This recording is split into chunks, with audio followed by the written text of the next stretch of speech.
Hey everybody, welcome to another edition of the NHL Trade Talk podcast. My name is Jim Parsons. I'm here with NHLTradeTalk.com. We got Shane Seeney with us, writes for the Hockey Raiders, a couple other platforms as well. Shane, how you doing?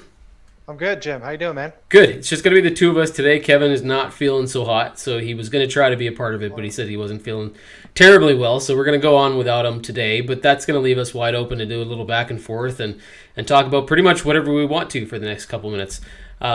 We haven't done an episode in a little while, so I don't know, and I think you mentioned that maybe talking about the trade deadline isn't exactly timely now, but we can probably chat about just how people have played after they were traded. Guys like Taylor Hall, Sam Bennett have really produced on their new destinations, have played pretty well, what that might mean for them in the future. Where do you want to start? Yeah, I mean, Bennett's probably been the biggest surprise so far. So if we want to head to the sunshine, let's go down to Florida. Sure. Yeah. So here's a guy coming out of Calgary who we didn't know if he was going to actually get traded. There was lots of talk during the season that he would, and then it sounded like he wasn't gonna because Daryl Sutter came in and they formed a new relationship, and then all of a sudden he was moved. He got traded, and the crazy thing was until the other day, Calgary wasn't even like out of it yet. They were a long distance from probably being in the playoffs, but mathematically they weren't totally out of it yet. They were looking to catch Montreal. But Bennett has gone to Florida and played extremely well, and he's fit right in. He seems to love it there. Florida's playing fantastic hockey. Just an ideal fit. Do you think this was the right piece for Florida? It appears so. He's had some instant chemistry with, I think he's with Huberdeau and Duclair, if I'm not mistaken. But guy's basically matched his point total from the time he was with Calgary this year in like 8 games. So it's obvious that this is a prototypical change of scenery that just needed to take place. And you have to give kind of both sides credit. Calgary, threw in the top overall pick, got a decent prospect back, got a second round pick back. I mean, it's not a first rounder like everybody thought they'd get, but at the same time, he wasn't doing much in Calgary. So now you see him just shining. He's back to center too, which is kind of whole back and forth for him from wing to center, wing to center. And now he's just shining as his, second.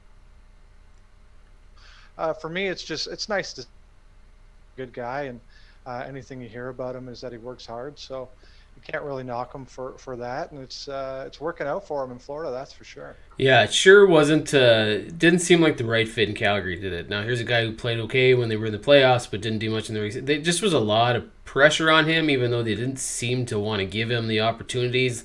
Yeah, I suppose you could argue that he got a look and he got to choose center or wing, and he chose one and then switched to the other, and it just never really felt natural in Calgary. I can't say that I've seen enough of the Florida Panthers games to know if he's a natural fit in Florida, but he's certainly playing to the point where you might think they could consider keeping him around, a possible extension there. I don't know what Florida will do after this season. It's going to be interesting to see if they're the same team coming out of this season and playing as well as they are. But Bennett might be a part of that equation or not. The other guy that I was kind of curious about, and we talked about him a lot prior to the deadline, was Taylor Hall. Kevin's got his opinions of Hall. He's not a huge fan, but he's playing pretty well in Boston. Like, I don't think he's loved like lighting it up. He's not like a point a game guy, but he's really close, and he seems to fit naturally with Dave Krejci. He's filling in that second line role, which is exactly what Boston needed him to do, and he's making it appear like whatever happened in Buffalo was kind of Buffalo, right? Not necessarily Taylor Hall. What do you think of how he's played so far, and is it just a given that he's probably sticking around there? It seems like the perfect fit for him. Yeah, you can kind of go in there and be more of a secondary guy than all that pressure. To Buffalo was supposed to be like this 1-2 punch with him and Eichel, and the biggest thing for Bob, chemistry with Krejci, and it appears that it's there.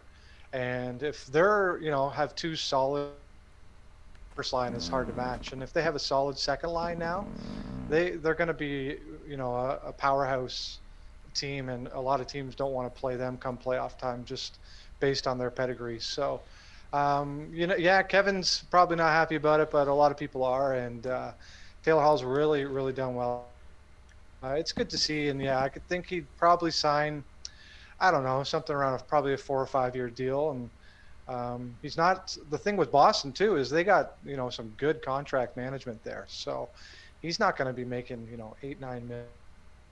He signed like a five times seven there. So Well, yeah, it'd be interesting because if they decide they want to keep him with Krejci, where he seems to be having that early chemistry, Krejci's a pending UFA at the end of the season. He's their highest paid player. I mean, Tuukka Rask, it's I think, is crazy, his right? close second, right? And part of what was going on there was that it was almost, I wouldn't say a given, but there was a lot of conversation that maybe you let Krejci walk because you got some question marks in Boston about what's going to happen with some of these guys that are hitting an age, like Marchand's turning 30 and things like that. Like the window in Boston is not huge. Krejci's on the older side of things. Do you resign him anywhere near the value he's making now? No, but now you've got these two together, Taylor Hall and David Krejci. Are they a pair? Are they something that you want to stick with? And if you sign them together as somewhat of a package deal, can you convince both of them to go, hey, look, you can look at your options. We can keep you. You know, Taylor Hall, you've already said how actively you want to be here, although he says that in every market he goes to. Um, but he might go, yeah, if I'm going to play with Krejci and I'm going to be in the second line and he's sticking around, and both of us sticking for, a couple years, total $10 million for the two of us, that might be something Boston looks at, right? Like, I don't know if you get him that cheap. Krejci, I think you would, but Taylor Hall for $5, I have no idea what that would look like. But maybe Boston's well suited to look at the two of them together and go, look, you guys play well together. We'd love to keep you together. We can only do that if you both take this amount of money. What do you think? Yeah, the playoffs will be huge. If Hall has a big playoffs and ends up light, it's just going to be jumping for joy. So it'll be curious to see how that all plays out. It's definitely a big spotlight there on what they do next season. Let's switch gears a little bit. We talked about the free agents, we talked about trades, we talked about whatever. But let's talk a little bit about a story that's coming out of Columbus today. I know that you didn't have a ton of information on it, so I'll walk everybody through people that haven't heard this story, and I'll just get your opinion on it. So Columbus, Aaron Portzline of The Athletic, he's a very interesting writer over there. He has a decent relationship with the Blue Jackets. He's very much in on that, but he's not afraid to really dig and call them out and ask questions that might get him in a little bit of hot water. He's, I think, on and off again with John Tortorella, things like that. But anyway, he interviewed 3 former Blue Jackets players. I guess he asked 5. 2 of them chose they didn't want to be a part of it. But these are former players that used to play for the Blue Jackets that, one, were coached by John Tortorella at some point. 2 had gone through some sort of contract negotiation with the Blue Jackets during their time there. And 3 had played for other teams where they had gone through similar negotiations with another team. So they got both sides of it, right? Like they got how I had to deal with Columbus and how I had to deal with another team, and what did that mean? What does it say about Columbus? Why are people like Pierre-Luc Dubois wanting to get out of there so quickly? What might that mean for Patrick Laine and how he's been treated by John Tortorella, or the appearance of how he's being treated? Seth Jones is coming up for a huge contract. He's going to get massive money. How will that affect what he's doing in Columbus, how they negotiate with him? Because the last thing you want to do is lose a guy like Seth Jones. So Portzline's asking these questions to these players, and what I found was very interesting in the story was that most of the players, if not all, had very glowing things to say about John Tortorella. Yeah, they were very he's hard on you, and he's honest, brutally sometimes, but he's forthright, he's fair, he's going to make you a better person and a better hockey player. Yeah, you might not love it as it's happening, but you will surely learn to appreciate it. Where it was very interesting for me is just how quickly people seem to be willing to throw Jarmo Kekalainen, the GM in Columbus, under the bus. They talked a lot about how his negotiations with them as RFAs or other contracts just were really bumpy, rocky, hard. Like, he was ruthless to the point where they felt worthless, as in the Columbus didn't even want them around. Why are we even talking about this? Like, if you don't love me as much as you don't even like me, nonetheless love me or think I'm valued here, why are we having this kind of that's how a lot of them felt when they left. He's and all of them admitted, they're like, we know RFAs, you got to keep the numbers down, you got to get the best deal you can while you can get it. We understand the leverage of being an RFA. He's like, but there's a couple of them are like, there's a real difference between how you feel about being an RFA, how you feel about your value at that time in your contract negotiations, and then wanting to play for these guys and have relationships with your GM and your coach. It was very difficult, they said. And they were not surprised that people felt as though there was no love there from the team. What do you have to say to that? That sounds like a crazy thing. I get GMs want to do the best they can to save money here or there, but is there not a line you just kind of can't cross to make everybody feel like garbage? No kidding. Where's the Amazon film crew when you need them?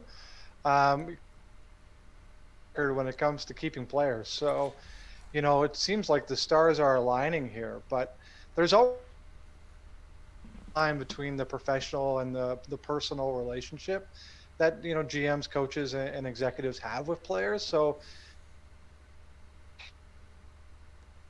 a bit of an ass, and considering that he's doesn't have the biggest resume when it comes to experience in the NHL, you figure that he'd be a little nicer to players to keep them around. But yeah, that's the talk with Columbus, is that Tortorella is not going to be back next year, and a lot of the spotlight comes on him with benching players, and Laine, Domi, the list goes on this year. But that's actually maybe the problem there. It's very surprising. Yeah, well, it was really interesting. One of the comments in the questions that was asked of these players was, if you were an executive, you could come in there and your first job as the executive in Columbus, what would you do? And one of the answers was, I would actually fire John Tortorella, and I really, really like him. And the reason that they said it wasn't because they didn't think he was a good coach, but because those relationships now with the organization and the team are so rocky in some situations that he's sort of lost the voice of some of the players, and it might just be time for the two sides to move on. So his contract is coming up here. It looks like he's probably going to explore his options. I think Kekalainen has said publicly he'd like to keep him around, but I don't see how Tortorella stays in Columbus next season.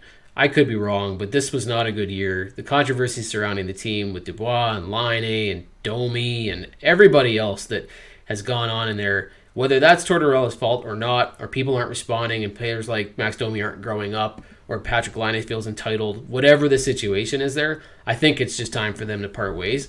But if the real issue is Kekalainen and how he's dealing with these players, that may not matter what coach comes in there, right? If every time a contract comes up and he just runs them through the coals, and not that I want to speak ill of Columbus or anything like that, I certainly don't, but they are not necessarily a destination or a city that you would know as a place people want to go. It's not like they're a team or a city that's just so like, the guys talked about the young guys wanting to be rock stars, or the women, or the money, or the city, the light.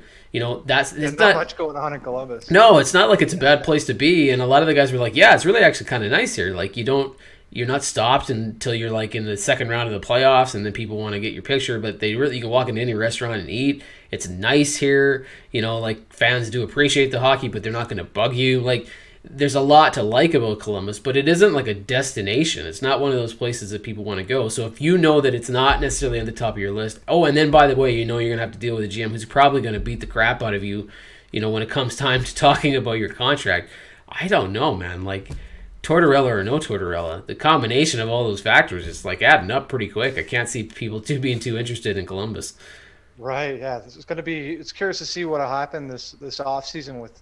Is that, you were saying Seth Jones is up this year, is he? I don't think it's this year, but I think it's right away. Like, he's close, but Laine is going to need a contract. They got big decisions to make there. So if the guy at the helm is the problem, it's going to be, we'll have to see how it all plays out. But I don't think Tortorella is going back there from what I've read, and but who wants the job now? I mean, sure, there's going to be some people that would like it, but if it's means you got to work for that guy, it's no thanks. Well, and which teams are going to jump on Tortorella if he's freed, right? Like, if he's a free agent, is he the hottest coaching free agent, or is that way overblown? Seattle?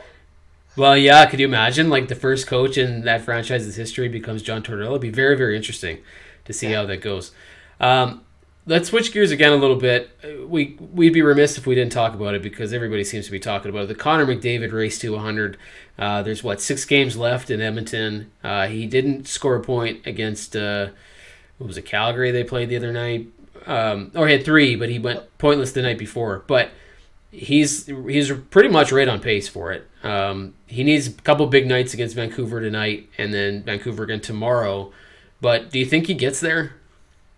Yeah, I think he was at what's he on pace for 99? That's if he gets he's 87 right now in 50 games.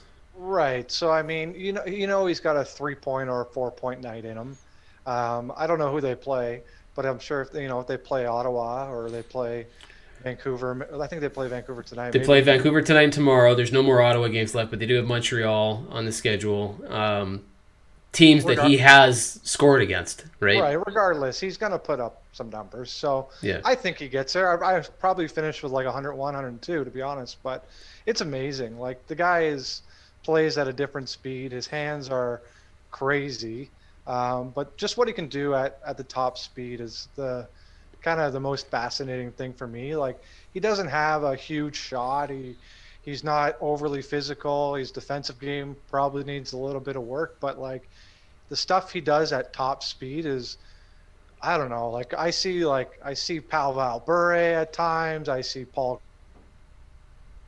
You see like these guys that just come down with speed, gets the defenseman on their toes. It's just so fun to watch. So I don't watch very much of them. I do watch, a lot of Leaf games, a lot of Pittsburgh games, but anytime I've seen him play, it's just been absolutely just amazing. If you do get to watch him in the playoffs this year, which I assume that you probably will, Yeah. do note how his physical and back checking ability has really ramped up this year. Like that's the most impressive part for me. Not that he's just scoring, because that's impressive on its own. That he's scoring at this pace, which is incredible, but he's doing it while playing better defensive hockey than he's ever played in his career and being more physical than he's ever been in his career, right?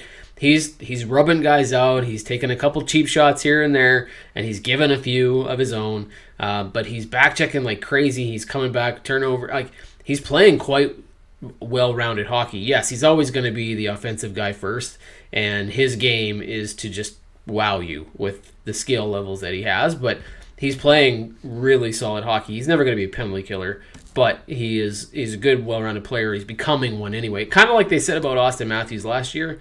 Right. Where he was starting to pick up that part of his game. McDavid's starting to figure it out. Like, he's just kind of like, okay, yeah, I can't just be this. I got to be that. And Draisaitl along with him. I wrote an article on the Hockey Writers today, which I'm getting a huge kick out because it was a totally satirical article, right? Total satire. I made fun of the relationship between Leon Draisaitl and Connor McDavid, where I said, Leon Draisaitl is being totally overshadowed by McDavid because McDavid's on pace for 100 points.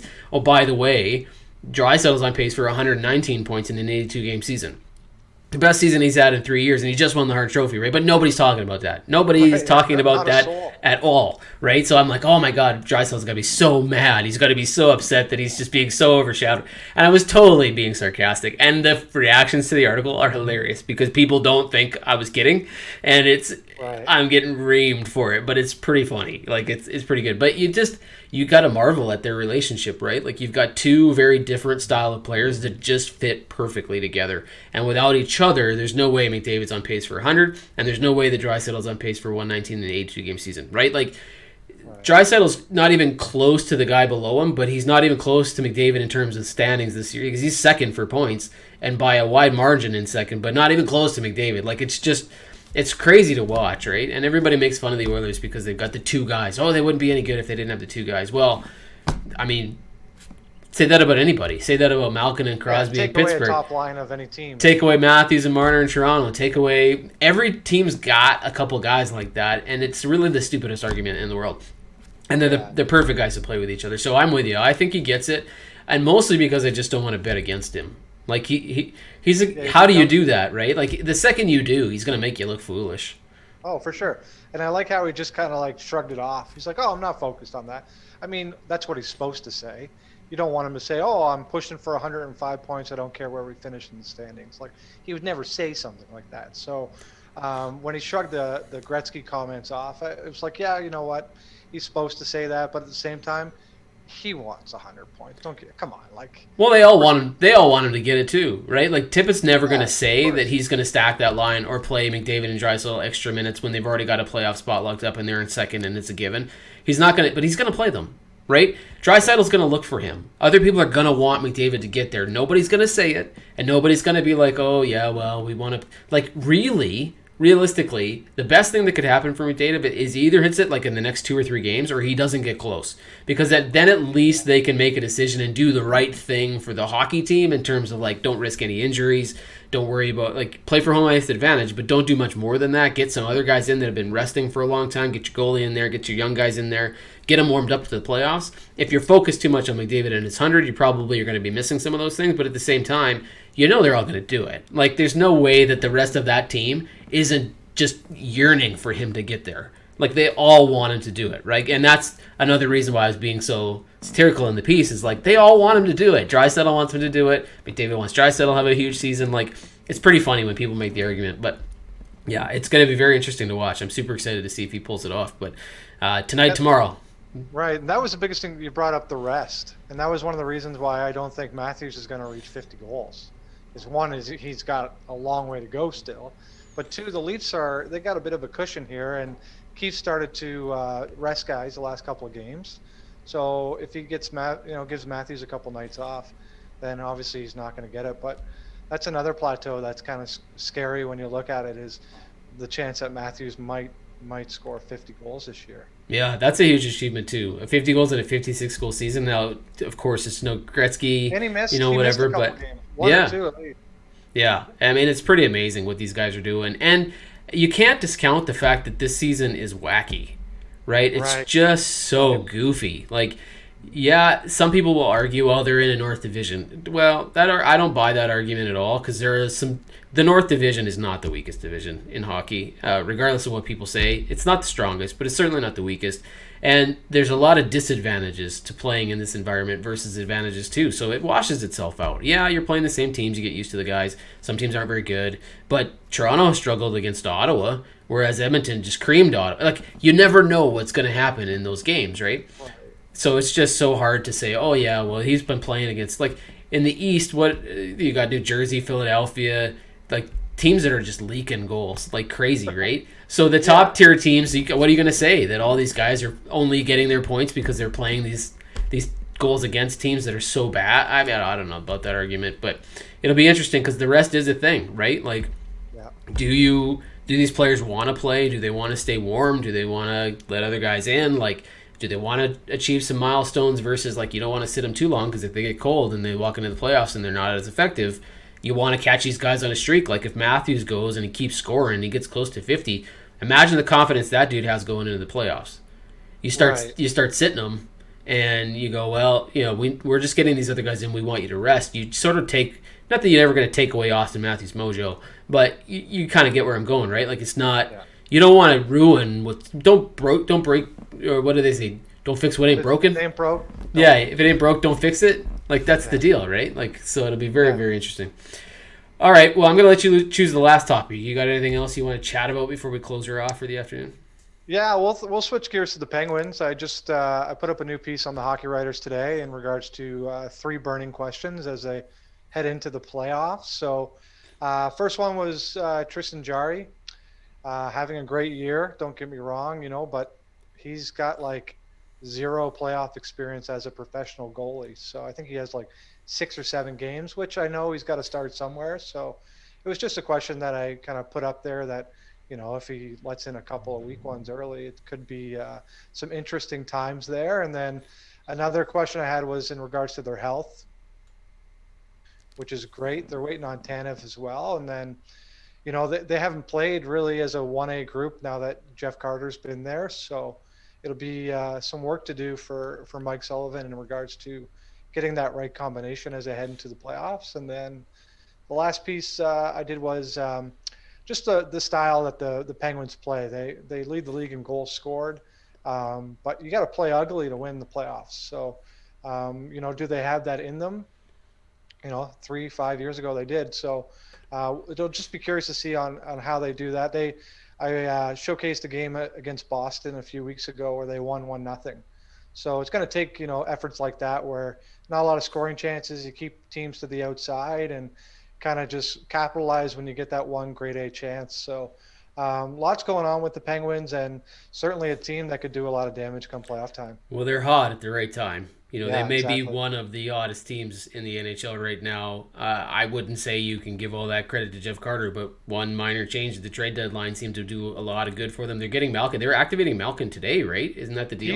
He's playing, and like Jared McCann too. Like he's just come out of nowhere, scoring crazy on the power play, and he's going to stick with Carter on the third line, and then they're putting Malkin on the back with Kasperi Kapanen. So those two had some great chemistry before Malkin got hurt. He's missed 23 games, so that's a big chunk of time. So that first line is, I think, the best line in hockey. 3 20-goal scorers. You can't say that on any other team. So if the Penguins, if their big guys show up and they're able to shut it down on defense, Mike Matheson's out for a few weeks, so it's going to come down to health. It's like you look at Colorado last year, if they had a 1A goalie, maybe they do a little bit more damage. So teams that can stay healthy around this time of year usually do pretty good. Yeah, they're going to be motivated too after the last year's elimination of Montreal too, right? Like they don't want a repeat of that, which is why I also think Edmonton's going to play extremely well when they get in that first round of the playoffs because they were embarrassed by Chicago last year. So I think that you get teams like that, they're going in with something to prove, are on a roll, playing well. Both Edmonton and Pittsburgh playing extremely well right now. It's going to be a very interesting time, and we'll have to talk more about it. But I think we'll probably get Kevin on sometime later next week. We'll chat about what it looks like. At that point, I'm assuming most, if not all, the teams will have clinched their spots, with the exception of a couple and maybe some placement divisions, third, fourth, first, second, like that kind of stuff. But I think we're going to have a pretty good picture of what those playoffs rounds are going to look like. So we might do some predictions or something like that going into the playoffs. Yeah, sounds good. And a shout out to Tyler Seguin today. Posted a video of his recovery, and he's back after like 180 something days. So showed kind of behind the scenes of the rehab, and it looked pretty crazy. So great to see him back in the lineup for Dallas. Yeah, that's awesome. All right, man. Thanks, Shane. Where do you want to? If people want to check you out, where should they go? Yeah, check me out on Twitter, Hunter Shug McSween. You can catch me on the HockeyWriters.com under the East Division Pittsburgh Penguins. 3 burning questions as the Penguins head into the playoffs was posted today, and I'll probably get something else up later in the week. But cheers, Jim. Awesome, thanks. You can catch me at NHL Trade Talk on Twitter. You can go to the Hockey Writers, read my piece on Leon Draisaitl and Connor McDavid, and then rag on me in the comment section if you feel like it, if you didn't get the joke. Give it to him good. Yeah, and then you can check out NHLTradeTalk.com if you want to catch all the news and rumors there too. Okay, we'll talk to you next week. Thanks, buddy. Cheers. Thanks, Jim.